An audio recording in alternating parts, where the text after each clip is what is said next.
has a story to claim. Sit back, listen to conversation between Terry Lynn and new authors on the rise, and let the journey begin. Hello, friends. Welcome back to my podcast, Conversations Between Terry Lynn and New Authors. On this episode, I'm talking with my friend, Kathy Dye, who is a newly children's book author. Her first book is about how people with Alzheimer's connects with music. Kathy also created a song that goes beautifully with her book. Her book and song both are titled A Song in Her Heart. Kathy's second children's book is Kit Kat Camp, No Electronics. Welcome, Kathy. Hello, everybody.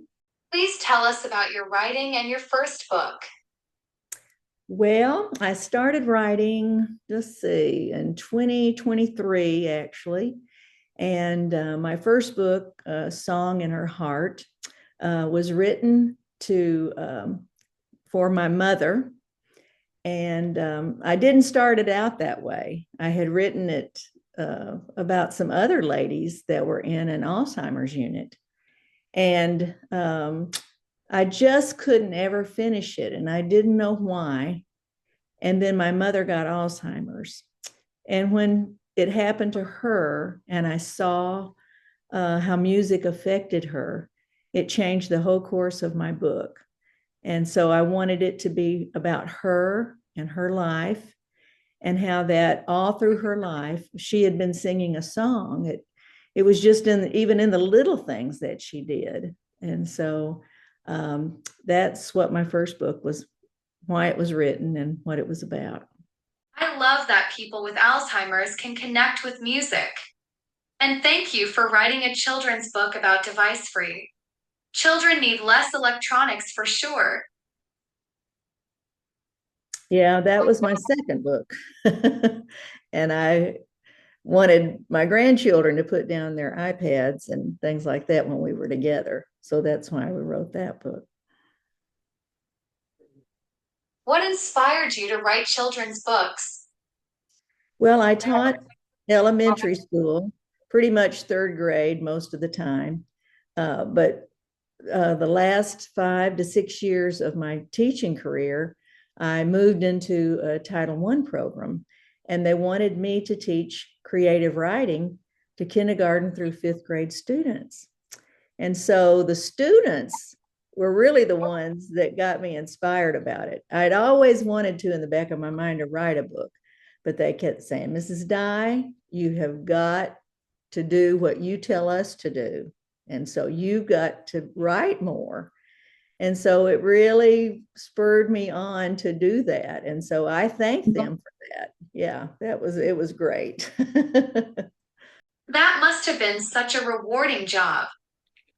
It really was. I loved working with the children, and I loved to see them get their writing down. And we actually would make books sometimes. The children would actually get to make books. So that was really fun.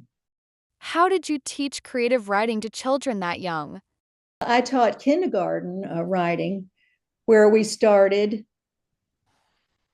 just drawing pictures. We want kindergartners to get the idea that it is a story. And so we would give them a prompt and then just have them draw pictures about them. As kindergartners learned new words, we would have them put a picture and try to make some words that go with the picture. And we just build upon that. And so by the end of kindergarten and my first graders, the kindergartners were able to make an ABC book by even just doing a simple word and drawing a small picture that started with that letter. And then by first grade, they're able to do a sentence or a paragraph. So that's how we started with the kindergartners. That's a great way to teach creative writing to children that young, and it makes sense. What was it like seeing your story come to life through illustrations? Oh my. I know you know, Terry, what that felt like the first time you see your book with the illustrations. Yes, I do. It's an awesome feeling. So rewarding and made it seem so real. And I just loved it. And I love to see how Get Your Book illustrations are the girls that and guys that work for them. And it just made it all come to life. Yeah, illustrations make a story come alive. They do. They really do. What challenges have you faced as a new author, especially when it comes to publishing or marketing your book? Well, I'm so glad that I had lots of good mentors to help me because, we can think we have a good story in our head, but we've got to have the professionals help us. And so there was so much about marketing I had no idea about. And a lot of the publishing I didn't have any idea about. So, it's one thing about marketing, I found out that it's not a one and done. It's not like you do marketing for a little while, right when your book comes out. No, it's continual. It's continually finding ways to market. So I'd say that was about the biggest thing. I agree with you. Marketing is the hardest task to do. Yeah, because it never ends. And there's always somebody's got a new idea about what to do. What was your favorite book as a child, and do you think it influenced your writing style today? Well, this question is hard because there was several books I grew up on, all the nursery rhymes and all the old fairy tale books that I was read to as a child. But as I got a little bit older, one of the ones I loved as a child was Charlotte's Web. And I love Charlotte's Web because it had such a good story. And it just had so many different emotions and feelings in it. And so that was one of the books I would always read to my children in school. That was one of the big read alouds, and because it's fun to read. And so I want my books to be fun to read.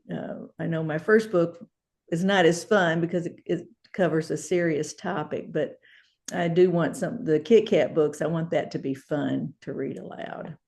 I read Kit Kat Camp, no electronics, and it was fun to read. Well, thank you. I appreciate that. Is there a scene or character in your book that's especially meaningful to you? Why? Well, of course, the first book, A Song in Her Heart, being about my mother, has a very deep meaning to me and will always mean something. And I hope it means something to her grandchildren and her great-grandchildren.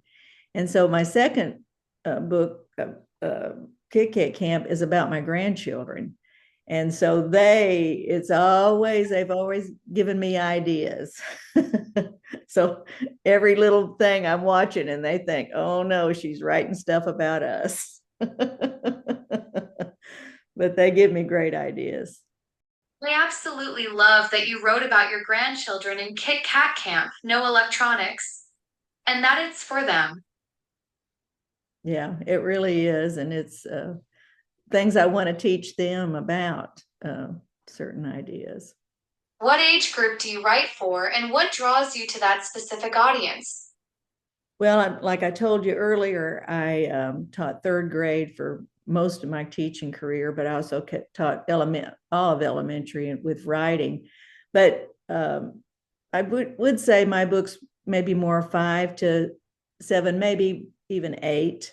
I just like teaching that age group, and that's where I mainly worked. And I think they're more interested in the picture books, although I hope picture books are for everybody, but usually about 5 to 8, I would say.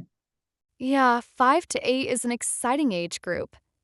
Yeah, they are. They're fun to read too. Are there any books or authors that inspired your writing style or love for storytelling?